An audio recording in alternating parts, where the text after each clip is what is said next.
എന്തെങ്കിലും കറുമുറ കുറിക്കണം തോന്നുമ്പോൾ പെട്ടെന്ന് ഉണ്ടാക്കാൻ പറ്റിയിട്ടുള്ള ഒരു കിടിലൻ ഐറ്റം നമുക്കൊന്ന് ഉണ്ടാക്കിയാലോ. ആദ്യം തന്നെ ഒരു മസാല തയ്യാറാക്കി എടുക്കണം. അതിനായിട്ട് കാശ്മീരി മുളക് പൊടി, ഉപ്പ്, മാഗി മസാല ഇത് മൂന്നും കൂടെ നന്നായിട്ടൊന്ന് മിക്സ് ചെയ്ത് വെക്കാം. മാഗി മസാലയ്ക്ക് പകരം ചാട്ട് മസാലയോ അതല്ലെങ്കിൽ കായംപൊടിയോ എന്തെങ്കിലും ചേർത്താൽ മതി. ഇനി നമുക്ക് വേണ്ടത് പാസ്തയാണ്. അതൊന്ന് വേവിച്ചെടുക്കണം. അതിനായിട്ട് വെള്ളം തിളപ്പിച്ച് അതിലേക്ക് ഉപ്പും ഓയിലും കൂടെ ചേർത്ത് കൊടുക്കുന്നുണ്ട്. ഇതിലേക്ക് പാസ്ത ചേർത്ത് കൊടുത്ത് ഒരു 1/4 വേവാകുന്നത് വരെ വേവിച്ചെടുക്കാം. അതൊന്ന് ചൂടാറി കഴിഞ്ഞാൽ കുറച്ച് കോൺഫ്ലവറും മൈദപ്പൊടിയും ചേർത്തിട്ട് ഇതുപോലെ നന്നായിട്ടൊന്ന് മിക്സ് ചെയ്ത് വെക്കാം. ഇനി നമുക്കിത് ചൂടായ എണ്ണയിൽ വറുത്ത് കോരി എടുക്കണം.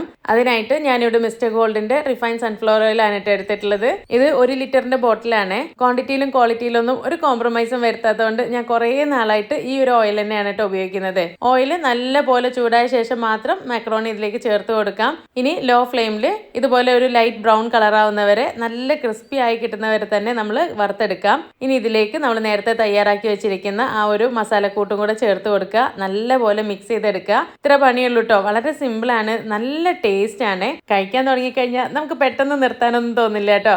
അപ്പോൾ എന്തായാലും ഒന്ന് ട്രൈ ചെയ്ത് നോക്കുക. എപ്പോഴും ഒന്നും ഉണ്ടാക്കാനൊന്നും പറ്റില്ല, പക്ഷെ വല്ലപ്പോഴും ഒക്കെ ട്രൈ ചെയ്ത് നോക്കാൻ അടിപൊളിയായിട്ടാണ്. ഉണ്ടാക്കി നോക്കിയിട്ട് അഭിപ്രായം പറയാൻ മറക്കരുത്. അതുപോലെ തന്നെ വീഡിയോ ഇഷ്ടപ്പെട്ടിട്ടുണ്ടെങ്കിൽ എല്ലാവർക്കും ഒന്ന് ഷെയർ ചെയ്ത് കൊടുത്തേക്കണേ. താങ്ക്